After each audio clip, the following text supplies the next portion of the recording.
की ताकत के साथ इस्लामाबाद पहुंच के इससे इस्तीफा छीन के रहेंगे। वाह वाह वाह वाह, तालियां बजाओ तालियां।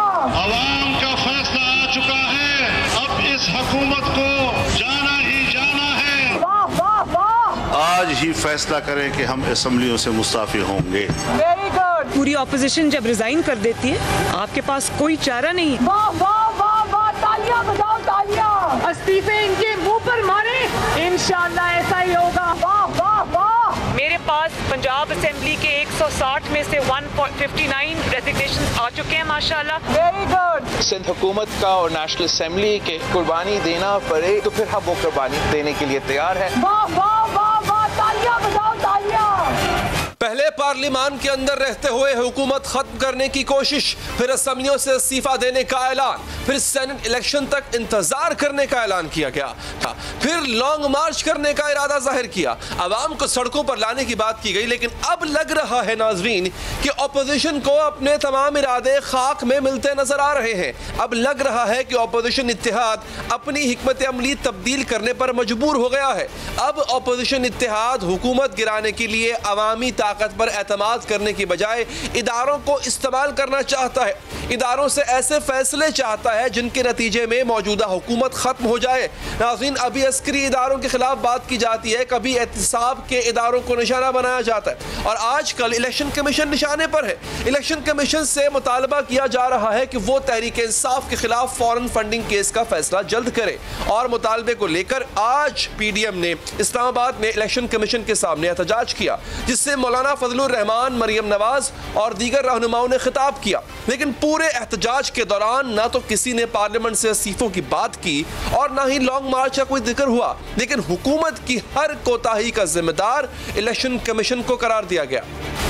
जबकि हाथ पांव बांधकर RTS को बंद किया गया, आप क्यों खामोश रहे? अवाम के वोटों पर डाका डालकर जब वो एक तारीख के सबसे ज्यादा नालायक और नाअहल शख्स को 22 करोड़ अवाम की किस्मत का मालिक बना दिया गया, तो आप क्यों नहीं बोले? ACP मौलाना फजलुर रहमान ने भी यही मौक़िफ़ अपनाया, कहा जो भी इदारे मौजूदा हुकूमत का साथ दे रहे हैं वो मशकूक हैं। उन्होंने कहा दीगर फैसलों में तो फौरी इंसाफ होता है, फॉरेन फंडिंग केस 6 साल से ताखीर का शिकार क्यों है? कुछ इदारों की और ताकतवर इदारों ने इंतखाबात पर कब्जा किया, उन्होंने नताइज मुरतब किए और कौम पर एक डफली बजाने वाले को मुसल्लत कर दिया। पाकिस्तान की एक भी कुव्वत पर इस तरह के मशकूक इंसान को बिठाना, जिसने भी बिठाया है, जिसने भी पुश्तबानी की है, जिसने भी उसको सहारा दिया है, वो सबके सब मशकूक हो जाते हैं। नाज़रीन, PDM के इस्लामाबाद एहतजाज में बिलावल भुट्टो शरीक नहीं हुए, क्योंकि वो उमरकोट में ज़िमनी इलेक्शन में कामयाबी का जश्न मना रहे थे। लेकिन उन्होंने भी अपनी गुफ्तगू में इलेक्शन कमीशन से ही मुखातिब होकर गुफ्तगू की। वफाकी वज़ीर शेख रशीद ने कहा कि जिस असम्बली सीट को जीतने का बिलावल जश्न मना रहे हैं, मौलाना फजलुर रहमान इसी असम्बली के खिलाफ बात करें। ये कौन इजराइल और भारत का शहरी है जो इमरान खान को पैसा देते रहे? जिस असम्बली पे मौलाना फजलुर रहमान साहब झूठ लानत भेज रहे थे, फ्रॉड कह रहे थे, उस असम्बली की में उसका लीडर आज उमरकोट चार्टर्ड प्लेन पे जश्न मनाने गया कि उन्होंने असम्बली की सीट जीत ली है। इदारों से मुखातिब करते हुए इदारों को जिम्मेदार ठहराने का ये नया बयानिया है जो PDM ने अपनाया है, और इसकी वजह गालिबन यही है कि वो एहतजाज के लिए मतलूबा अवामी हिमायत से मायूस हो चुकी है और अब इदारों से चाहती है कि वो हुकूमत की पुश्त पनाही से दस्तबरदार हो जाए। इससे पहले अपोजिशन ने असम्बलियों से इस्तीफे देने का ऐलान किया, अरकान से इस्तीफे मंगवा भी लिए गए। पीपल्स पार्टी ने तो सिंध हुकूमत कुर्बान करने का भी ऐलान कर दिया। फिर शहर शहर जलसे किए गए, लॉन्ग मार्च की तारीखें भी दी गई। 13 दिसंबर 2020 को लाहौर में जलसे से बड़ी तवक्कुआत वाबस्ता की गई, आर या पार के दावे भी किए। 8 तारीख को अब या आर या पार इंशाल्लाह, 13 दिसंबर को या आर या पार इंशाल्लाह। 13 दिसंबर को लाहौर में क्या होगा? तमाम मस्जिद के अंदर होगा। अगर 31 जनवरी तक हुकूमत मुस्ताफ़ी नहीं होती तो फिर सरबराही इजलास 1 फरवरी को इस्लामाबाद के लिए लॉन्ग मार्च का ऐलान कर देगा। लाहौर जलसे में अवाम की जो तादाद शिरकत के लिए आई, उसे देखकर आरिया पार के तमाम दावे धरे के धरे रह गए और लॉन्ग मार्च भी किसी सर्द खाने में चला गया। पीपल्स पार्टी सेनेट इलेक्शन से कबल मुस्ताफी होने से भी इनकारी हो गई। तब अपोजिशन ने अपनी हिकमत अमली तब्दील करने का फैसला किया और अवाम के बजाय इदारों से मुखातिब होने लगी। सबसे पहले यह ऐलान किया गया कि एहतसाब के इदारे के सामने भी एहतजाज किया जाए। एक और शेड्यूल भी तय कर रहे हैं कि नेब के दफातर के सामने भी इस तरह के मुजाहरे किए जाए, क्योंकि नेब को हम एहतसाब का इदारा नहीं समझते, बल्कि उसको भी हम इस मौजूदा निज़ाम का एक ऐसा नुमाइंदा इदारा समझते हैं जो सिर्फ हिज़्ब इख्तिलाफ के लिए इस्तेमाल होने के लिए बनाया गया है। नाज़रीन, इसके बाद अस्करी इदारों को भी सियासत का निशाना बनाया गया। वो लॉन्ग मार्च जिसकी तारीख का ऐलान ही नहीं होकर दे रहा, उस लॉन्ग मार्च को इस्लामाबाद की बजाय रावलपिंडी की तरफ ले जाने की धमकी दी गई। डेमोक्रेटिक अलायंस की क़यादत बैठकर लॉन्ग मार्च का ऐलान करेगी। इस बात का भी फैसला करेगी कि लॉन्ग मार्च इस्लामाबाद की तरफ किया जाए या लॉन्ग मार्च रावलपिंडी की तरफ किया जाए। और इसके साथ ही अपोजिशन को तहरीक इंसाफ के खिलाफ वो केस याद आ गया जो 6 साल से चल रहा है, और अगर इस केस का फैसला तहरीक इंसाफ के खिलाफ हो जाता है तो इसे सियासी और पार्लिमानी नुकसान पहुंच सकता है। तब ऐलान किया गया कि इलेक्शन कमीशन के बाहर एहतजाज किया जाएगा। ये तय हुआ कि कल पीडीएम की क़यादत इलेक्शन कमीशन के सामने फॉरेन फंडिंग केस के हवाले से भरपूर एहतजाजी मुजाहरा करेगा। फॉरेन फंडिंग केस पाकिस्तान की सियासी तारीख का सबसे बड़ा स्कैंडल है। लेकिन इस एहतजाज में भी अपोजिशन अवाम की काबिल जिक्र तादाद इकट्ठी न कर सकी।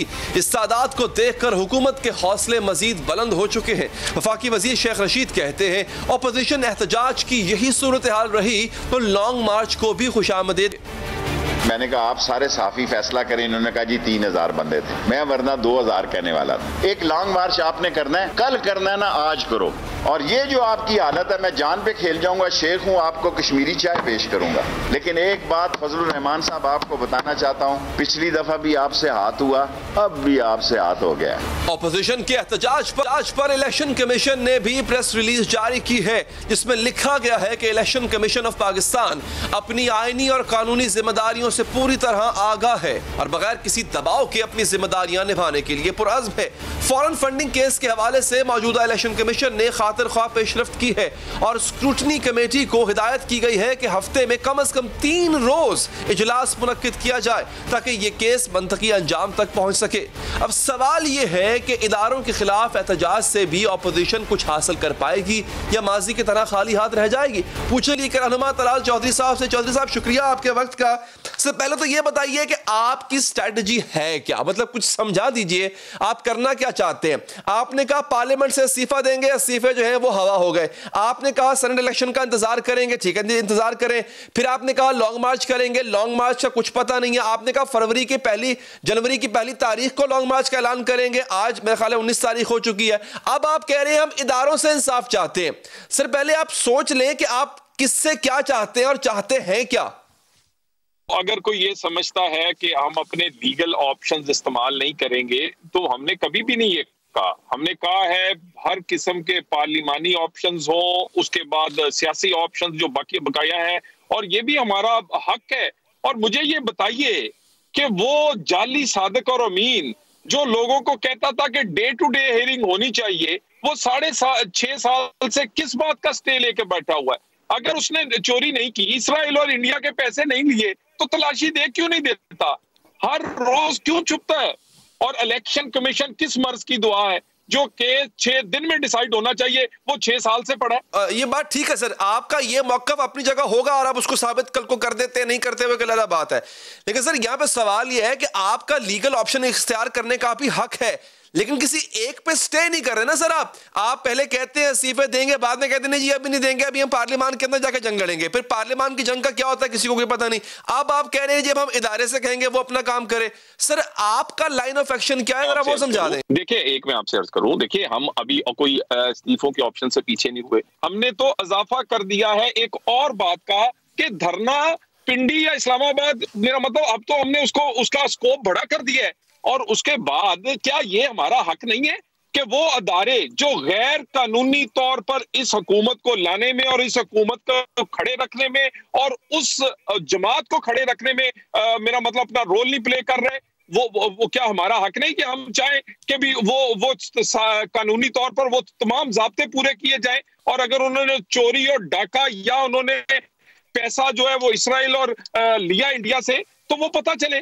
सो हम अपने किसी सियासी ऑप्शन से पीछे नहीं हुए। और मैं आपको बता दूं, अगर इन पर फैसले नहीं होंगे तो फिर लॉन्ग मार्च और धरना इस किस्म का सख्त होगा, अवामी अदालत लगेगी इसी इलेक्शन कमीशन के बाहर, और फिर फैसले, फिर ना कहिएगा कि उसमें किसी से ज्यादती हो गई, फिर फैसले सड़क पर होंगे। लोग जानते हैं इसमें 2+2 का केस है, ये सॉल्व क्यों नहीं हो रहा, इसमें क्यों बदनीति दिखा रहे हैं, क्यों जान के डिले कर रहे हैं, क्यों उसको इमरान खान को फायदा दे रहे हैं, क्यों पीटीआई को फायदा दे रहे हैं, वो ऊपर से उतरी हुई है हमारे लिए और आपके क्या कहते हैं स्टैंडर्ड्स, और दूसरों के लिए और हमारे लिए डे टू डे हेयरिंग, और हम डिस्क्वालीफाई हो जाए बेटे से तनख्वाह ना लेने पे। आप इसराइल, यहूदियों से, इंडियन से, जनता पार्टी से ले, अपना डोनेशंस हुंडी से मंगवाएं, अपने साइनों से अकाउंट खुलवाएं और कहें जी हमें कुछ ना कहा जाए। क्यों?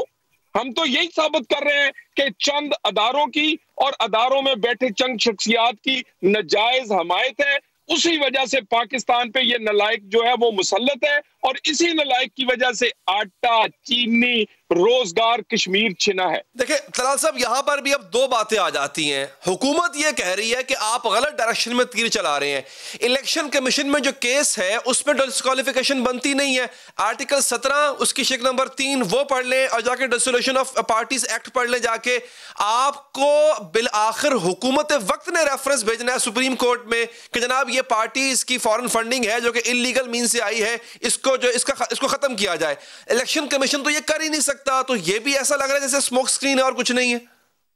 देखिए, एक आप इसमें एक बहुत बड़ी बात है, जो भी पार्टी का सरबराह होता है वो एक एफिडेविट देता है जिसमें वो कहता है कि इसमें जितनी भी उनकी फंडिंग्स आई हैं वो ऑडिटेड है और वो गैर कानूनी नहीं है। वो इमरान खान के दस्तकों से 6 साल नहीं 7 साल उसके एफिडेविट जाते रहे। एक एफिडेविट गलत हो जाए तो वो इंसान जो है वो सादिक और अमीन नहीं रहता, वो फौरी तौर पर डिस्क्वालिफिकेशन की जद में आ जाता है। सो इमरान खान की डिस्क्वालिफिकेशन को तो फिर कोई नहीं रोक सकेगा जिस दिन इलेक्शन कमीशन कह देगा कि ये उसके लिए तो फिर आप जी मुकम्मल करें। देखिए मेरी बात सुने, मेरी गुजारिश सुने।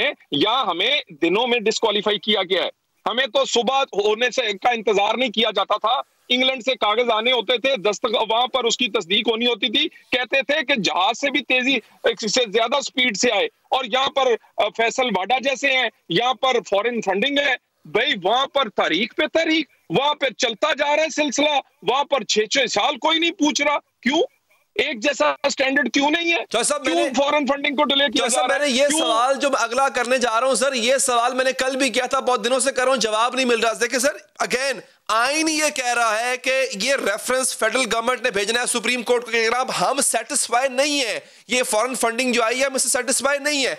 आपकी जब हुकूमत थी सर तब भी अकबर एस बाबर निकले थे, तब भी आपने फेडरल गवर्नमेंट में होने के बावजूद आपने हनीफ अब्बासी को भिजवा दिया, हालांकि उनका कोई काम नहीं था। आप एज अ गवर्नमेंट रेफरेंस भिजवाने में नाकाम रहे, आपने क्यों नहीं भिजवाया सर? जो आज आप रोना रो रहे हैं वो आप तब करते जब आप हुकूमत में थे। देखिए, एक तो बिल्कुल इस बात का मैं तस्लीम करता हूं, मैं खुद इंटीरियर में रहा हूं, कि ये बात हमारे होते हुए हमने नहीं की, ये हमसे कुताही हुई है। मगर ये हमसे ज्यादा कुताही इलेक्शन कमीशन में 6.5 साल का केस पड़ा है, और वो एक ऐसा आईनी इदारा है जिसका हर साल उसका एक पार्टी के अकाउंट्स को उसने देखना होता है। या एक MNA MPA अपने अकाउंट्स ना दे तो वो सस्पेंड हो जाता है। या 6.5 साल से तमाशा लगा हुआ है। और मैं आपको एक बात बता दूं, आपकी सवाल का जवाब आसानी कर दूं, ये फैसला हम ज्यादा देर इंतजार नहीं करेंगे, हम भी कुछ 6.5 साल इंतजार नहीं करेंगे। हमने बड़े शॉर्ट टाइम है और अदारों को बड़ा क्विक और अपना रोल प्ले करना होगा, अपनी पुरानी कमी कताइयां ठीक करनी होंगी, वरना इसी कॉन्स्टिट्यूशनल एवेन्यू पर एक अवामी अदालत लगेगी और अवामी अदालत फैसले करने के बाद फिर ना कहिएगा कि उसमें किसी से ज्यादती हो गई। ये बिल्कुल होंगे और हम इसी तरफ जा रहे हैं। हम चार्जशीट बिल्ड कर रहे हैं, हम बताना चाह रहे हैं कौम को कि हम आखिरकार कॉन्स्टिट्यूशनल लेवल पर अपनी अदालत क्यों लगाएंगे, क्योंकि यहां पर इंसाफ का निजाम काम नहीं कर रहा। अच्छा, कोई टाइम फ्रेम बता दें चौधरी साहब कि कितना टाइम फ्रेम, क्या मतलब कब तक ये काम शुरू हो जाएगा, आप कितनी देर और इंतजार करेंगे, कुछ इस बारे में टाइम फ्रेम है?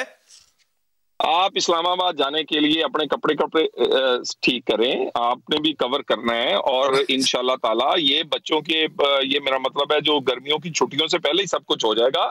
ये मौसम बहार में इंशाल्लाह ताला पाकिस्तान में क्या कहते हैं सियासी बहार भी आनी है। इस तरह के वो जो गले सड़े हुए जो फल है ना वो खत्म करने हम। तो सर करेंगे क्या, मतलब आप इस्तीफे देंगे, आप क्या स्टॉर्म करेंगे, घुस जाएंगे बंदे लेके पार्लियामेंट के अंदर, क्या करेंगे क्या आप?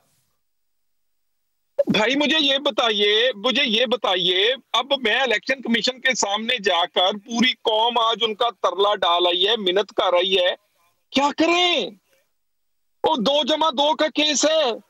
इमरान खान तस्लीम कर चुका है कि उसके एजेंट्स ने, जो कि उसने अपने साइनों से बनाई थी कंपनियां, जो उन्होंने बोर्ड ऑफ गवर्नर्स बनाए थे, जो खजांची बनाए थे, जिन्होंने पैसे भेजे हैं, हाँ वो गलती से आ गए हैं।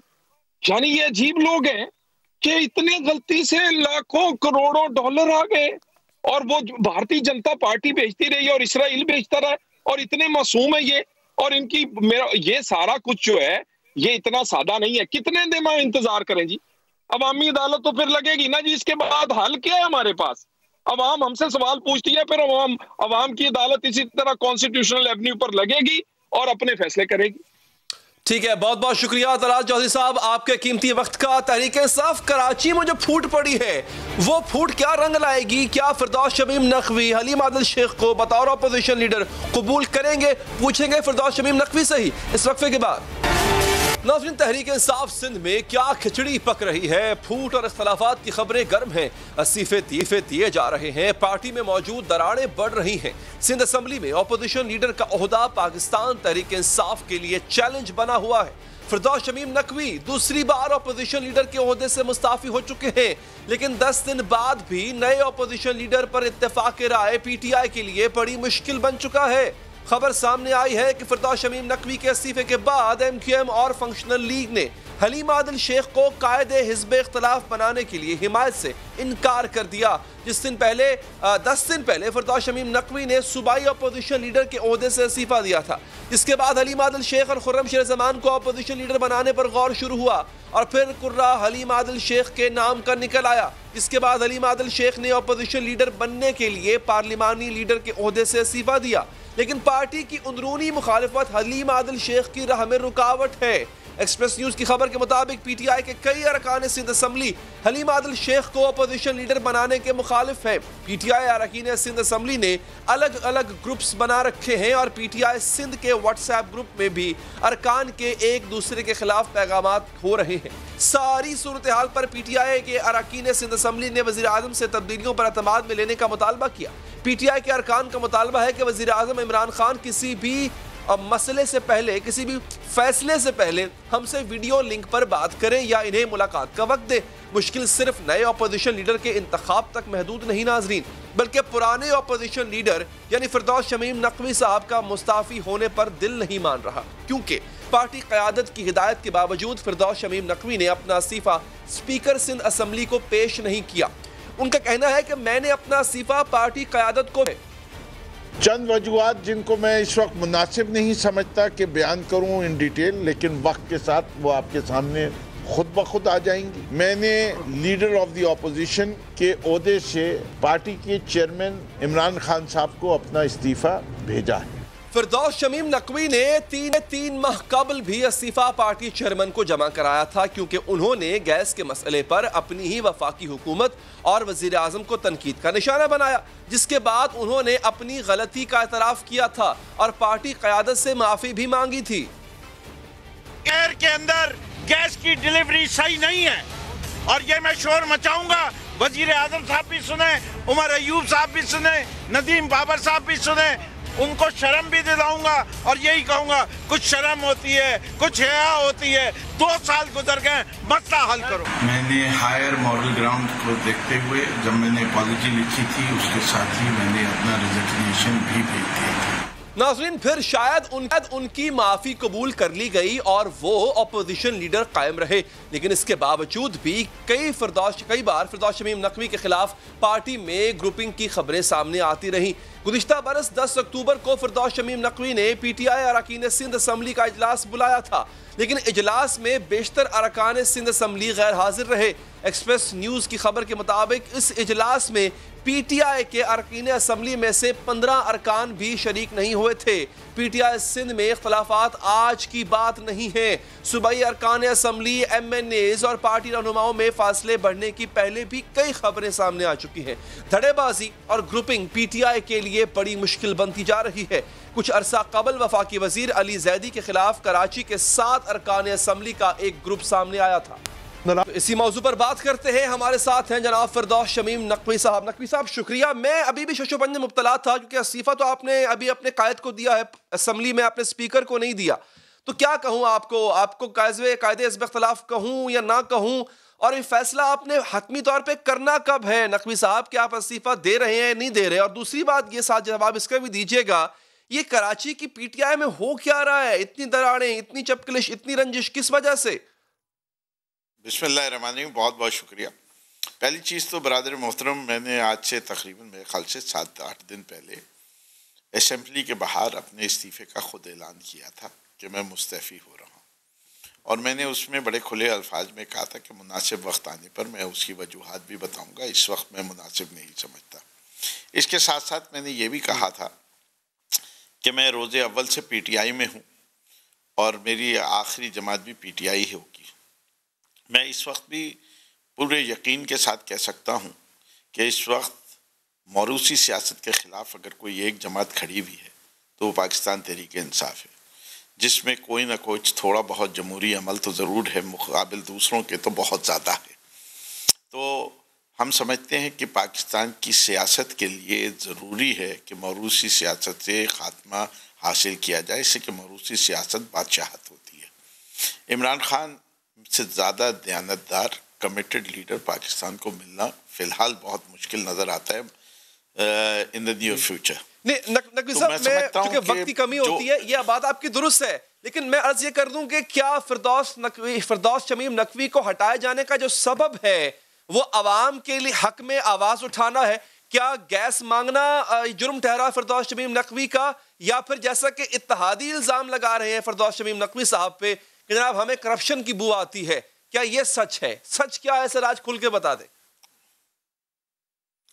देखिए, मैं समझता हूँ कि मेरा कोई 22 साल जब से पाकिस्तान तहरीक इंसाफ बनी है, खान साहब ने खुद 2 प्रोग्रामों में तो इतराफ़ किया हुआ है कि, और आप हारून रशीद साहब जो कि मशहूर एंकर हैं उनसे पूछ लें, उन्होंने कहा भी ये है कि फिरदौस शमीम नकवी अपनी बात कहते हैं, सच बोलेंगे, हक बोलेंगे, जो समझते हैं वो बोलेंगे।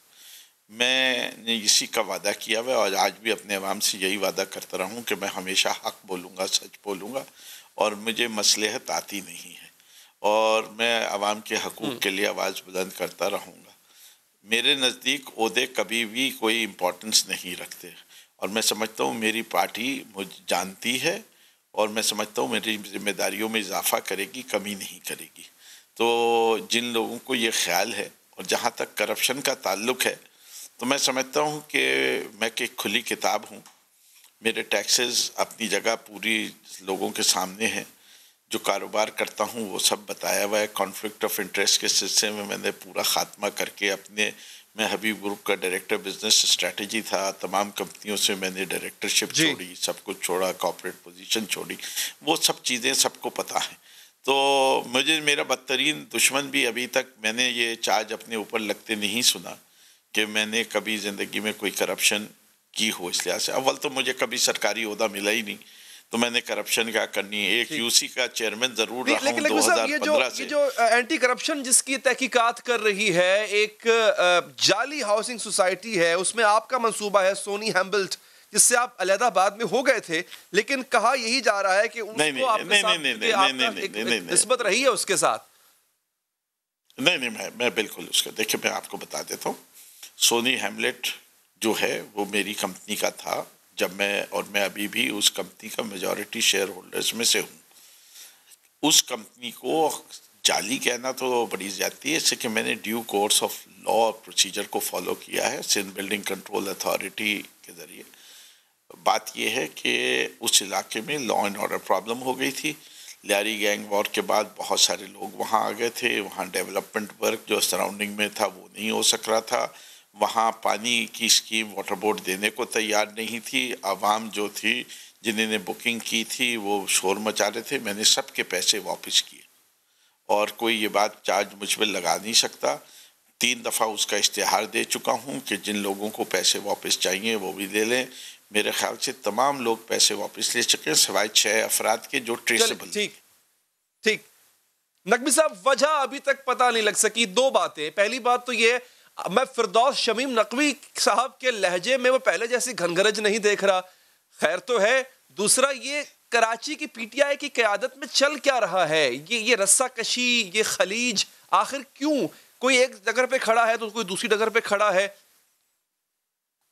देखिए, पहली चीज, फिरदौस शमीम नकवी की घनघरज उस वक्त आती है जब चोरों का जिक्र हो रहा हो, डाकुओं का जिक्र हो रहा। आज तो आप मेरा जिक्र कर रहे हैं, मैं इसमें क्या घनघरज दिखाऊं? तो ये मेरी समझ से बाहर है कि इसमें क्या कैसे घनघरज दिखा सकता हूँ। जहां तक देखिए, पाकिस्तान तहरीके इंसाफ की एक बड़ी खूबसूरती है, यहाँ इख्तिलाफ राय को प्रमोट किया जाता है। कोई इसमें वो नहीं है कि अल्ताफ हुसैन की ट्रेनिंग वाली नई जमात के चुटकी बजाओ तो सब खामोश हो जाए। और हमारी पार्टी का हुस्न ये है कि हम अपनी आवाज़ बुलंद करते हैं। हम हर मौजू पे बात करते हैं, लोग उसको मिस इंटरप्रेट करते हैं। हम एक मुत्तहिद पार्टी हैं, हम सब लेकिन सर, आपने आवाज बुलंद की और आपको माफी मांगना पड़ेगी बाद में। पाकिस्तान की तरक्की है जी। आपने आवाज बुलंद की नकवी साहब, फिर आपको बाद में माजरत करना पड़ेगी, बाद में आपको माफी। आपने कराची वालों की आवाज बुलंद की, मगर बाद में आपको पीछे हटना पड़ा, माफी मांगनी पड़ी। नहीं, देखिए, फिर आज क्लियर कर देता हूँ। पहले भी क्लियर किया था, आज भी देखिए, मैंने कहा मैं। ठीक है, बहुत बहुत शुक्रिया आपका फिरदौस शमीम नकवी साहब कि आपने वक्त दिया। नाज़रीन, कल 20 जनवरी है। कल दुनिया में तारीख बदलेगी, लेकिन अमेरिका में दौर बदलेगा। कल ट्रंप का अहद खत्म हो जाएगा। वो अहद खत्म हो जाएगा जिस दौरान अमेरिका के ऐवान नुमाइंदगान पर हमला हुआ। वो अहद खत्म हो जाएगा जिस दौरान अमेरिकी पुलिस ने सैफाम शहरियों को कत्ल किया और पूरे मुल्क में मुजाहरे फूट पड़े। वो अहद खत्म हो जाएगा जिसमें सदर का ओहदा रखने वाला शख्स सियासी मुखालिफिन, ओहदेदारों, सरबराहान मुमलिकत और मीडिया से लड़ता रहा। कल अमेरिका में नए सदर जो बाइडन हल्फ उठाएंगे, लेकिन उनकी हल्फ बर्दारी से पहले हर गुजरते लम्हे किसी नाखुशगवार वाक़े का खदशा बढ़ता जा रहा है। अमेरिका का तहकीकाती इदारा 50 रियासतों में मुसल्लह मुजाहरों का अलर्ट जारी कर चुका। इससे पहले ट्रंप के हामी कैपिटल हिल पर धावा बोल चुके हैं। अमेरिका का दारुल हुकूमत इस वक्त एक छावनी का मंजर पेश कर रहा है। वाशिंगटन की गलियों में 20,000 से जायद नेशनल गार्ड्स तैनात कर दिए। डोनाल्ड ट्रंप के 4 साल अमेरिका के लिए और दुनिया के लिए बहुत ही गैर मामूली रहे। डोनाल्ड ट्रंप अमेरिकी तारीख के वो वाहिद सदर हैं जिन्हें 2 मरतबा मवाख़ज़े का सामना करना पड़ा। इन 4 साल में डोनाल्ड ट्रंप अमेरिका को हिला कर रख चुके हैं। ट्रंप ने अपने मुल्क के ही इदारों पर इल्ज़ामात लगाए और अवाम पर उनका एतमाद मुतज़लज़ल किया। जब इलेक्शन हुआ, ट्रंप हार गए तो जो बाइडन जीत गए। नताइज तो फ्रॉड करार देते हुए उन्हें मानने से ट्रंप ने इनकार।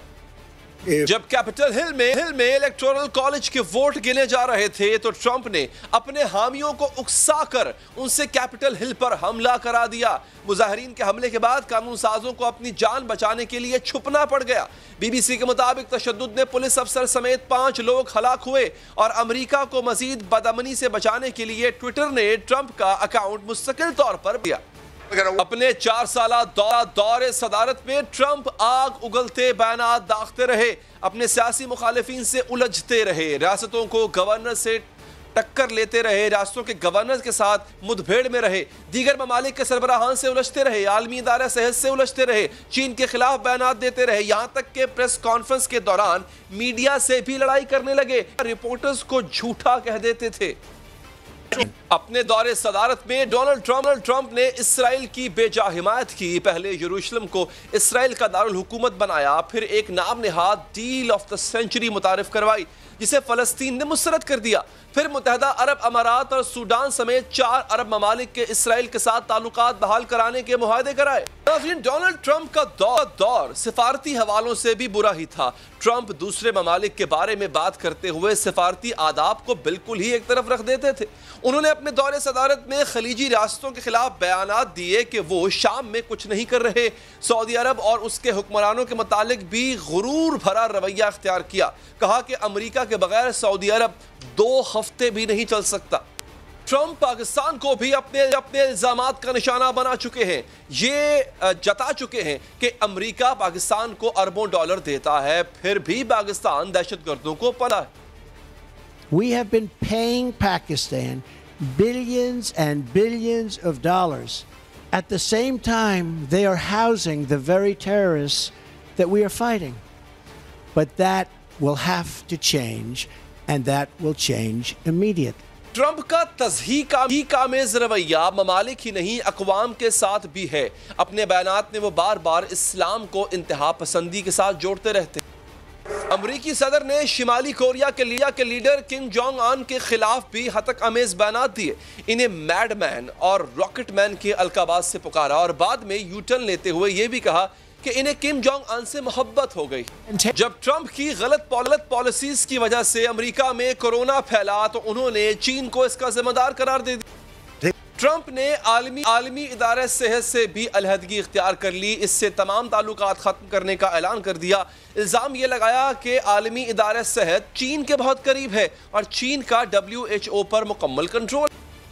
कोरोना लॉकडाउन खत्म करने के हवाले से ट्रंप ने रियासतों के गवर्नर से भी लड़ाई की। कहा कि फैसला करने का अख्तियार गवर्नर नहीं बल्कि सदर के पास हो। डोनाल्ड ट्रंप अपने सियासी मुखालिफिन के खिलाफ बहुत सख्त जबान इस्तेमाल करते थे। उनके लिए बुरे अलकाबात भी इस्तेमाल करते थे। अपने दौरे सदारत में डोनाल्ड ट्रंप ने सफेद फार्म नस्ल परस्ती को बढ़ावा दिया। बैनुल-अक़वामी सतह पर झगड़े मोल लिए। चीन के साथ तिजारती जंग का आगाज किया। मैक्सिको की सरहद पर दीवार बनाने की कोशिश की। अफगानिस्तान और इराक में फौजियों की तादाद में वाज़े कमी की। अब नाज़रीन डोनाल्ड ट्रंप तो ओहदे से हट जाएंगे, लेकिन अमेरिका पर उन्होंने जो असरात मुरत्तब किए हैं वो जाने कब हटेंगे। एक वक्फा लेते हैं, वक्फे के बाद बात को आगे बढ़ाएंगे। नाज़रीन, भारतीय क्रिकेट तारीख की बुलंदियों पर गामजन है। एक के बाद एक झंडे गाड़ रही है, एक के बाद एक रिकॉर्ड लगा रही है। 33 साल से ब्रिस्बेन के मैदान पर नाकाबिले शिकस्त रहने वाली ऑस्ट्रेलियन टीम को भारत ने आज तारीख साज शिकस्त से दोचार किया। यही नहीं बल्कि 4 मैचेस की टेस्ट सीरीज में 2-1 से कामयाबी हासिल कर ली है। और इस सीरीज की खास बात यह थी कि ऑस्ट्रेलिया ने भारत को पहले टेस्ट मैच में सिर्फ 36 रन पर ऑल आउट करके न सिर्फ रिकॉर्ड कायम किया था बल्कि मैच में भी भारत को शिकस्त से दोचार किया गया। लेकिन इसके बाद भारत ने सीरीज में शानदार कमबैक करके नाकदीन को खामोश कर दिया। ऑस्ट्रेलिया को सीरीज में शिकस्त देने के बाद ICC वर्ल्ड टेस्ट चैंपियनशिप की रैंकिंग में भारत पहले नंबर पर आ गया है। दूसरे नंबर पर न्यूजीलैंड और तीसरे नंबर पर ऑस्ट्रेलिया मौजूद है, जबकि इस दौड़ में पाकिस्तान की पोजीशन छठी है। एक जानिब भारत क्रिकेट में कामयाबियां समेट रहा है तो दूसरी जानिब क्रिकेट पाकिस्तान मुश्किलात से गुजर रही है। एक बहरानी कैफियत तारी है और बहरान सिर्फ कारकर्दगी का नहीं होता बल्कि सिलेक्शन के मसाइल भी कारकर्दगी की राह में रुकावट बने हुए हैं। पै दर पै शिकस्तें और नाकामियां ग्रीन शर्ट्स का मुकद्दर बनती जा रही हैं। T20 में चौथी पोजीशन, वनडे में छठी पोजीशन और फिर टेस्ट क्रिकेट में 7वीं पोजीशन कौमी क्रिकेट टीम की कारकर्दगी का अहवाल बता रहे हैं। गुज़िश्ता कई साल से टीम मुसलसल तनज़्ज़ुली का शिकार है और जनूबी अफ्रीका के खिलाफ होम सीरीज में भी वही गलती दोहराई जा रही है। जनूबी अफ्रीका के खिलाफ अहम तरीन सीरीज में ऐसी टीम का इंतखाब किया गया जो हैरान कुन है। जिस 20 रुकनी स्क्वाड का ऐलान किया गया है इसमें 9 खिलाड़ी ऐसे हैं जो पहली बार इंटरनेशनल क्रिकेट में कदम रखेंगे, जिन्होंने कभी पाकिस्तान के लिए कोई टेस्ट मैच नहीं खेला है, जबकि 10 या इससे ज्यादा टेस्ट मैचेस खेलने वाले खिलाड़ियों की तादाद सिर्फ 3 है। यह फैसला हैरान कुन इसलिए है क्योंकि किसी भी खिलाड़ी को इंटरनेशनल क्रिकेट खिलाने का पहला मौका जनूबी अफ्रीका, ऑस्ट्रेलिया, इंग्लैंड या न्यूजीलैंड जैसी ताकतवर टीमों के खिलाफ सीरीज नहीं समझी जाती है, बल्कि आम तौर पर नए खिलाड़ियों को जिम्बाब्वे, बांग्लादेश और श्रीलंका के साथ खिलाया जाता है। नाज़रीन, ताकि इनके पास बेहतर कारकर्दगी दिखाने के ज्यादा से ज्यादा मौके आ सके। लेकिन मोहम्मद वसीम ने न सिर्फ रिवायत के बरक्स फैसले किए बल्कि पुराने तजुर्बाकार खिलाड़ियों पर भी सवालात उठा दिए हैं। जिस खिलाड़ी को वो टेस्ट क्रिकेट के लिए गैर मौजू ठहरा रहे हैं, इसने सिर्फ 3 टेस्ट मैचेस खेले हैं, जिसमें एक निस्फ सेंचुरी के साथ उनकी 34 की औसत है। इस रिकॉर्ड की बुनियाद पर किसी खिलाड़ी के बारे में हतमी राय कायम करना मुश्किल है, लेकिन चीफ सिलेक्टर मोहम्मद वसीम इन्हें टेस्ट क्रिकेट के काबिल नहीं समझते हैं। अब बात कर लेते हैं मोहम्मद वसीम के इंतखाब की। मोहम्मद वसीम ने एक 36 साला फास्ट बॉलर ताबिश खान का इंतखाब किया, जिसके बारे में लेजेंड क्रिकेटर इंजमामुल हक का कहना है कि इतनी बड़ी उम्र के बॉलर की सिलेक्शन का फैसला उनकी समझ से बाहर है। चीफ सिलेक्टर मोहम्मद वसीम ने जिस दिन इस टीम का ऐलान किया था, उस दिन उन्होंने एक और इंतहाई अहम इंकशाफ भी किया था। वो इंकशाफ था पर्ची कल्चर का इंकशाफ, क्रिकेट टीम में सिफारशी खिलाड़ियों की शमूलियत का इंकशाफ। क्या आपके दौर में पर्ची चलेगी या आप बिल्कुल पर्ची नहीं चलने देंगे, रिजाइन कर देंगे अगर पर्ची जैसा प्रेशर आया? देखें, पर्ची इसमें फिर मैं वही कहूँगा कि बेस्ट अवेलेबल स्क्वाड, लेकिन उसका जवाब दे आपके सामने मैं हूँ। मैंने आपसे कहा है ना जी कि कंसल्टेशन होगी, कोच से हुई, कैप्टन से हुई, सिलेक्शन कमेटी से हुई। एंड ऑफ द डे आपने सवाल मेरे से करना है। आई कैन अश्योर यू कि कोई भी चीज़ ऐसी नहीं होगी कि जिसको मैं जस्टिफाई ना कर सकूँ, जिसका मैं आप लोगों को लॉजिक ना दे सकूँ। तो सवाल यह है कि क्या इंजमामुल हक और मिसबाहुल हक पर पर्चियों पर टीम बनाते करते थे? क्या उनके जमाने में कौमी टीम में सिफारशी शामिल किए जाते थे? चीफ सिलेक्टर मोहम्मद वसीम के इस बयान ने न सिर्फ साबिक सिलेक्टर्स पर सवालात उठा दिए, बल्कि क्रिकेट बोर्ड का किरदार भी इसकी जद में आता है। बात करेंगे समा न्यूज़ के कॉरेस्पोंडेंट कादर ख्वाजा से। कादर ख्वाजा, ये बताइएगा कि हो क्या रहा है क्रिकेट बोर्ड में, सिलेक्शन कमेटी में क्या हो रहा है? मोहम्मद वसीम के जो फैसले हैं किस हद तक नुकसानदेह साबित हो रहे हैं पाकिस्तानी क्रिकेट के लिए? जब से ही एहसान मानी और वसीम खान साहब आए हैं, उसके बाद मुख्तलिफ तजर्बात हमने देखने को मिले हैं। सिलेक्शन कमेटी में पहले जिम्मेदारी सौंपी जाती है, 3-in-1 का ओहदा दिया जाता है मिसबाहुल हक को, और मिसबाहुल हक के पास जब 3-in-1 का ओहदा आता है तो वो बड़ी तनकीद का उनको सामना करना पड़ता है। जब ये ओहदा 30 नवंबर को शिफ्ट होता है मोहम्मद वसीम के पास, मोहम्मद वसीम की तकर्री होती है, तो मोहम्मद वसीम जो है वो काफ़ी उस पर वर्क कर चुके थे, क्योंकि जो 6 कोचेज़ हैं वही 6 सिलेक्टर्स हैं जो मोहम्मद वसीम को असिस्ट करते हैं, मोहम्मद वसीम के साथ काम करते हैं, जो लड़कों की जांच पड़ताल करके उनको नाम प्रोवाइड करते हैं कि ये लड़कों के नाम हैं और ये लड़के अच्छी कारकर्दगी दिखा रहे हैं। देखें, इस साल जो है वो बहुत ही ज़्यादा तजर्बा कर लिया और मोहम्मद वसीम ने एक दबंग एंट्री मारी। जैसे ही आए तो मीडिया की काफ़ी तनकीद थी ताबिश खान को लेके। ताबिश खान जो है वो काफ़ी अरसे से परफॉर्मेंस देते हुए आ रहे थे, तकरीबन 550 से ज़ायद विकटें हैं उनकी फ़र्स्ट क्लास मैचेस में, और ये काबिल फ़िक्र एक बात थी जो कि मिसबाहुल हक के लिए और इंजमामुल हक के लिए भी काबिल फ़िक्र थी। लेकिन मोहम्मद वसीम ने 36 साला ताबिश खान को स्क्वाड का हिस्सा बनाया। अलबत्ता जो बाकी 8 प्लेयर्स थे, टोटल 9 प्लेयर्स जो हैं वो नए आए टेस्ट मैचेस में, तो ये काफ़ी सोच विचार की बात है कि पाकिस्तान टीम हमेशा तजर्बात की तरफ क्यों जाती है। इंडिया की तरफ देखें तो इंडिया की जो सिलेक्शन है, नए लड़के आते हैं, ज़रूर आते हैं, अवे जाके ऑस्ट्रेलिया में जीतते हैं, सीरीज़ पूरी जीतते हैं, लेकिन पाकिस्तान की सीरीज़ जो है वो आपके सामने अब्दुल्ला शफीक को T20 में दिया गया चांस, लेकिन उन्होंने उस तरह की परफॉर्मेंसेज नहीं दिखाई जो पाकिस्तान में उनकी परफॉर्मेंसेज है। Abdullah Shafique no doubt under 19 का टैलेंट है, हमारा यंगस्टर टैलेंट है, लेकिन अब्दुल्ला शफीक की जो अब टेस्ट में शमूलियत है वो एक सवालिया निशान वो खड़ा करती है मोहम्मद वसीम के लिए कि इमामुल हक के बारे में मोहम्मद वसीम कहते हैं कि वो रेड बॉल का प्लेयर नहीं है। तो रेड बॉल का प्लेयर नहीं है तो मोहम्मद वसीम साहब ये बताएं कि जो इमामुल हक को बाहर करने की वजूहात आपने बताई कि वो रेड बॉल का प्लेयर नहीं है, उसकी टेक्निक्स वो नहीं है। तो बाबर आजम पहले वनडे और T20 खेलता है, फिर उसके बाद रेड बॉल में जाता है। तो इसी तरह T20 और वनडे में इमामुल हक भी आते हैं, लेकिन उनको बाहर कर दिया जाता है।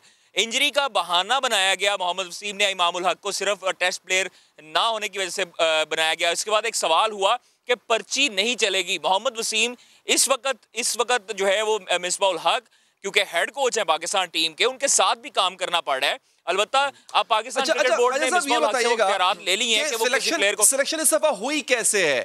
क्या ये पहले वाले क्राइटेरिया से हट के सिलेक्शन की गई है इस दफा? बिल्कुल हट के की गई है, और इस मरतबा मजे की बात यह है कि हेड कोच जो मिसबाहुल हक हैं उनसे मशावरत के बगैर, किसी मशावरत के बगैर सिलेक्शन की गई है। 6 सिलेक्टर्स जो उनके 6 कोचेज हैं, बाकी जो 6 रीजन्स की टीमें हैं उनके जो 6 सिलेक्टर्स हैं उनको बुलाया गया, कप्तान को भी, कप्तान जो थे वो लाहौर में थे, उनसे भी थोड़ी सी बात की गई। 3 घंटे की ये मीटिंग हुई टीम अनाउंसमेंट वाले दिन। उससे पहले गुज़श्ता रात जो है वो काफ़ी लंबी मीटिंग चली, जिसमें 6 सिलेक्टर्स ने नाम दिए, और वो नाम दिए जो सिर्फ इस साल की कारकर्दगी वाले नाम हैं, जिनमें कामरान गुलाम है, सऊद शकील हैं, और उसके बाद ताबिश खान है।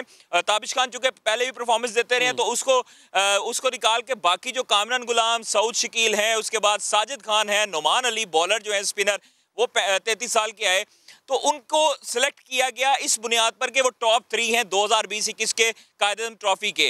फर्स्ट क्लास में अच्छी परफॉर्मेंस दी, लेकिन उनका क्या कसूर जो 3 साल से परफॉर्मेंस देते आ रहे हैं। उस्मान सलाहुद्दीन की बात करें तो उस्मान सलाहुद्दीन बेहतरीन बल्लेबाजी उन्होंने की, 900 से ज़ायद 924 रन उन्होंने बनाए। तो उसके बाद जो है वो आप बात करें दूसरी जानिब बॉलर्स में, तो जाहिद महमूद ने 11 मैचेस में इसी तरह साजिद खान और नुमान अली से कम तीसरे नंबर पे बॉलर हैं। उसके बाद वकास मकसूद की बात की जाए, जिनका ताल्लुक सेंट्रल पंजाब से, आज भी उन्होंने ठीक है। कादिर ख्वाजा, बहुत बहुत शुक्रिया अपडेट करने के लिए। प्रोग्राम का वक्त यहाँ पर खत्म हुआ चाहता है, दीजिए इजाजत, अल्लाह ने के बाद।